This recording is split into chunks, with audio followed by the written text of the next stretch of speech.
तो hello friends, welcome back to my channel. और friend, आज की वीडियो सीरीज के अंदर हम डिस्कस करने वाले हैं comparison of hardware control unit and the micro program control unit. यानी हार्डवेयर कंट्रोल यूनिट और माइक्रो प्रोग्राम कंट्रोल यूनिट के बीच का डिफरेंस क्या है, कौन कौन सी चीज़ें इसके अंदर इंपॉर्टेंट है। और इससे प्रीवियस लेक्चर में हम लोगों ने हार्डवेयर और माइक्रो प्रोग्राम कंट्रोल यूनिट को अच्छी तरीके से डिस्कस किया, विथ एडवांटेज एंड डिसएडवांटेज सारी चीज़ों को डिस्कस किया हुआ है।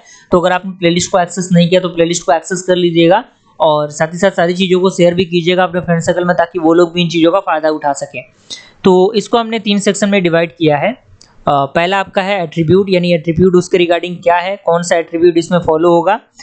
उसके बाद हमने एक सेक्शन बनाया हार्डवेयर कंट्रोल यूनिट के नाम से, दूसरा सेक्शन हमने बनाया माइक्रो प्रोग्राम कंट्रोल यूनिट के नाम से।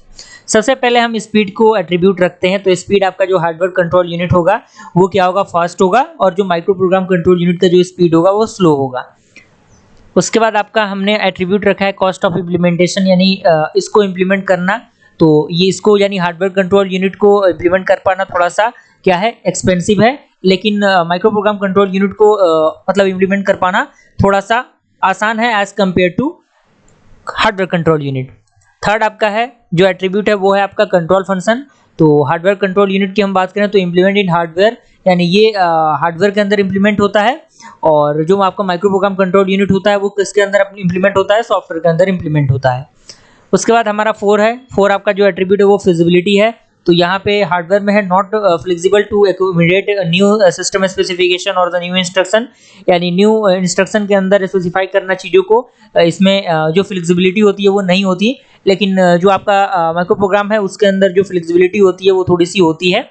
और आपका अगला जो हमारा फिफ्थ है जो एट्रीब्यूट वो है आपका ability to handle the complex instruction, यानी जो कॉम्प्लेक्स इंस्ट्रक्शंस होते हैं उनको हैंडल कर पाना। तो इसको जो माइक्रो प्रोग्राम होते हैं, हार्डवेयर कंट्रोल यूनिट होता है, उसमें ये चीज़ें डिफिकल्ट होती हैं, लेकिन माइक्रो प्रोग्राम के अंदर वो चीज़ें क्या होती हैं, ईजियर होती हैं as compared to the hardware control unit. उसके बाद सिक्स्थ आपका है ability to support operating system and diagnostic features. तो ये आपका जो हार्डवेयर कंट्रोल यूनिट है, जो माइक्रो प्रोग्राम कंट्रोल यूनिट है, तो जो आपका हार्डवेयर कंट्रोल यूनिट के अंदर वेरी डिफिकल्ट होगा, लेकिन ये क्या होगा, इजी होगा इस सेक्शन के अंदर।